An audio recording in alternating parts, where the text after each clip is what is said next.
Lottery বিজয়ীদের ফলাফল দেখার জন্য ইপিএস এর ওয়েবসাইটের এই লিঙ্কটাতে প্রবেশ করবেন। প্রথমে আমি লিঙ্কটা কমেন্টে অথবা ডেসক্রিপশনে দিয়ে দিব। লিঙ্কে প্রবেশ করার পরে এখানে ওকে দিবেন। বাম পাশে উপরে দেখেন লেখা আছে ইপিএস টপিক। এখানে প্রথমে লিখবেন 005, এরপর লিখবেন 2024, মানে 24 সালের আপনারা। এরপর এটার সাথে লিখবেন সি। এরপরে আপনার এডমিটের যে নাম্বারটা দেওয়া আছে সেই নাম্বারটা এখানে লিখবেন। আমি সেই নাম্বারটা দিলাম।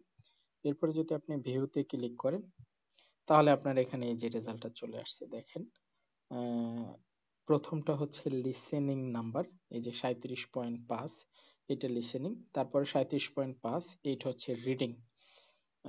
তার টোটাল স্কোর হচ্ছে 75, মানে 150 পাইছিল।